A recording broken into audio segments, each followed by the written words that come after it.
بەناوی خوای گەورە و میهرەبان هاو نیشتیمانیانی بەڕێزی کوردستان من ئەم دۆسیەی کە ئێستا لێرەیە خەمەڕوو ڕێکاری پەرلەمانی ڕێکاری یاسایی هەمووی گرتووەتە بەر بەڵام پێ ئەچێ ئەم دۆسیە پێویستی بە جوودێکی گەورەتری خەڵکی کوردستان میدیاکارەکان بەرپرسانی باڵای حکوومەت بە تایبەتی سەرۆکی حکوومەت و جێگری سەرۆکی حکوومەت بۆ ئەم دۆسیە بێنە سەرخەت بە پێی گرێبەستێک کە لە 11/4/2020 تا کراوە من پێشتر وتم ڕەتیان کردەوە بەڵام ێسەوە گرێبەستەکە لە بەردەم منایە بە ژمارە 7553 لەگەڵ کەسێک بە ناوی فەرحان عەبدولکەریم حەسیب 225 کامێرای دیاریکردنی تیژڕەوی لە سلێمانیا دانێ بە سیستەمی پوینت تو پوینت. سیستەمی پوینت تو پوینت چییە؟ جگە لەوەی 225 کامێرای دیاریکردنی تیژڕەوی ئۆتۆمبیل دانێ بینی دوو کامێرا ئەگەر 5 کیلۆمەتر بێ قەرار درابێ بە 6 دقە بیبڕیت تۆ بە 5 دقە و 50 سانیە بیبڕیت سەرپێچی بۆ نووسری.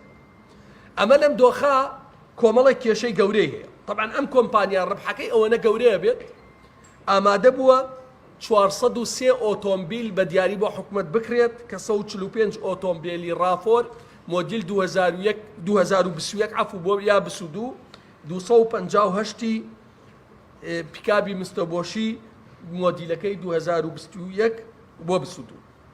طبعاً چی ڕووەدا ئەمە؟ ئێستا هەمووی سلێمانی 3-4 کامیرەیتیایە ئەوجا خەڵک وای لێهاتووە بیرکەرەوە. طبعاً کە ئەڵێن سلێمانی واتە پارێزگای هەڵەبجەش ئیدارەی گەرمیانیش و ڕاپەڕینیش هەمووی کامیرە ڕێژەکرێ بینەکانیشیان. تەنیا لە سنووری پارێزگای سلێمانیە 340,000 ئۆتۆمبیلی تایبەت 170,000 بار هەڵگر 35,000 کرێ و تەکسی ئەوانە هەیە کە 545 ئۆتۆمبیلەکە.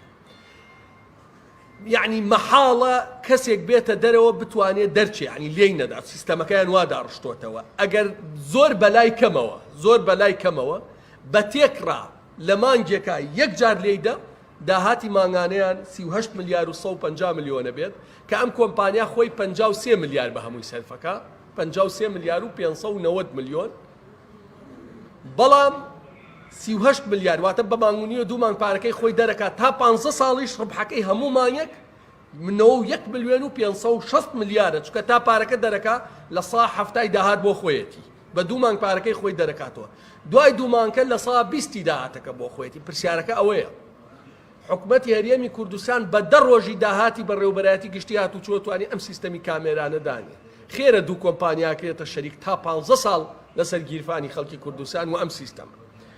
من بۆیە لێرە ئەمە وروژێن من دڵنیاتانەکەم ئەمە کێشەیەکی زۆر گەورەی بەدوایە ناڕزایەتی گەورە لە کوردستانە دروستەکات. ئەمەوێت پێش حەدەسەکە کە عەقدەکە کراوە جێگری سەرۆکی حکوومەت لە سنووری سلێمانی ئەمە ڕاگرێت و بە سەرۆکی حکوومەتیش کە پلان هەیە لە هەولێر و دۆکیش بکرێت نەکرێت ئەمە نەکرێت ئەمە ئەرکی دەوڵەتە سزای تیژڕەوی سزایە نادرێتە کەرتی تایبەت چونکە بەپێی عەقدەکە ئەمە بۆ کەرتی تایبەتە کە هێنان دانان بەڕێوەبردن لە عەقدەکە بە تەفاسیل نووساوە.